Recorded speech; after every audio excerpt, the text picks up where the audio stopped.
Hello, গেমপ্লিফাই workshop ক্রীড়া সাংবাদিকতার হাতেখড়ি বা স্পোর্টস জার্নালিজমের উপরে যেই টিউটোরিয়াল, এই ওয়ার্কশপে আপনাদের সবাইকে স্বাগতম। এবং এটা খুবই উৎসবব্যঞ্জক যে আপনাদের মতো প্রতিভাবান এবং শিক্ষার্থীরা এবং যারা অলরেডি প্রফেশনে আছেন সবাই এই বিষয়ে আগ্রহী। সাংবাদিকতা এবং স্পোর্টস রিপোর্টিং একটা গুরুত্বপূর্ণ স্কিল। এটা আপনি বাস্তব জগতে ইঞ্জিনিয়ার হন, অ্যাকাউন্টেন্ট হন বা যাই হন না কেন, এই স্কিলগুলো সব ক্ষেত্রেই কাজে লাগাতে পারবেন। তো আমি আপনাদের সাথে শেয়ার করবো, আমি নিজেও একজন সফটওয়্যার ইঞ্জিনিয়ার এবং আমি স্পোর্টস ভালোবাসি।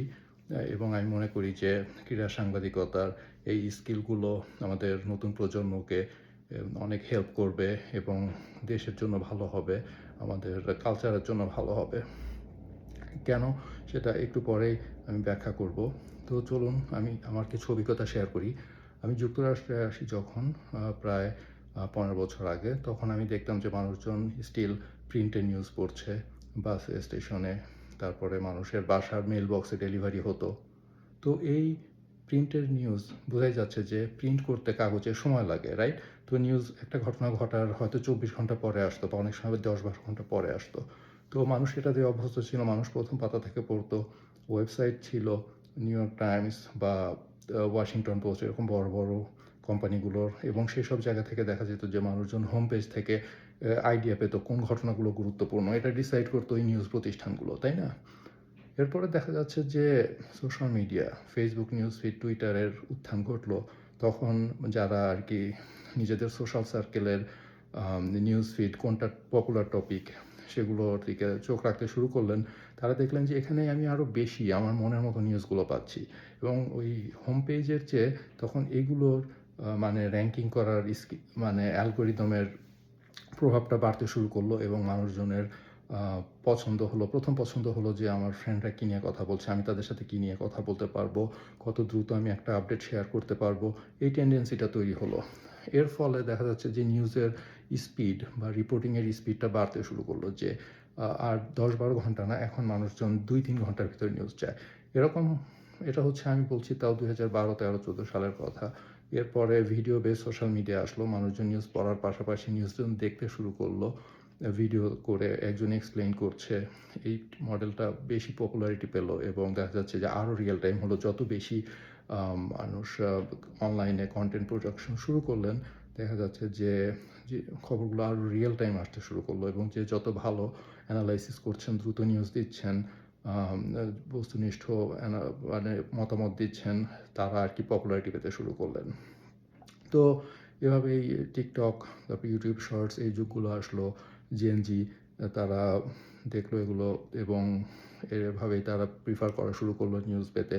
তো এখন দেখা যাচ্ছে যে কোনো খেলা হলে, গোল হলে, টাচডাউন হলে লাইক উইদিন 30 সেকেন্ডস এটা নিউজে চলে আসতেছে। তো এই স্পিডটা আসলে চিন্তা করা যেত না 15 বছর আগে।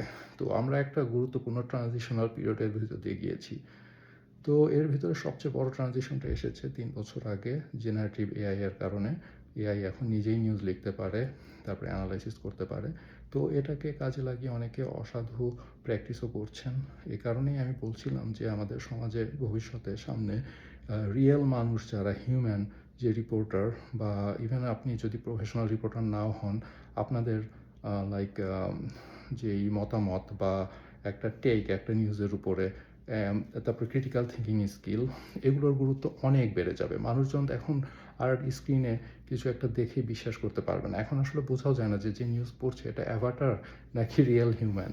তো মানুষ এমন একটা সিচুয়েশনে চলে যাচ্ছে যেখানে তারা ট্রাস্টেড নিউজ প্রডিউসার বা কন্টেন্ট প্রডিউসার তাদেরকে আরও ভালোভাবে ফলো করবেন। এবং আপনাদের সামনে অপরচুনিটি থাকবে একটা রোল মডেল হওয়ার, মানুষকে সত্যের সন্ধান দেওয়া সবসময় এবং মিথ্যা তথ্যকে করা, আইডেন্টিফাই করা, এবং মানুষকে ট্রেন আপ করা এইসব বিষয়ে।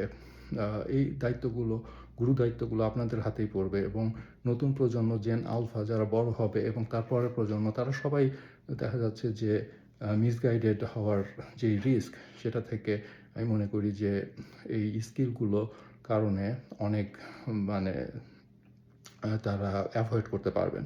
তো যাই হোক, আমি আশা করব আপনারা সবাই আজকের ওয়ার্কশপ এনজয় করবেন। তারপরে আমাদের অন্যান্য যে অ্যাক্টিভিটি আছে, কুইজ আছে, সেগুলোতে অংশ নেবেন। তো এবং গেমপ্লিফাইয়ের থ্রুতে আমাদের সাথে কানেক্টেড থাকবেন। আমরা আরও সামনে এক্সাইটিং বিভিন্ন ইনিশিয়েটিভ নিয়ে আসছি। সো আমাদের সাথেই থাকুন, পরে আবার কথা হবে। ধন্যবাদ, ভালো থাকবেন।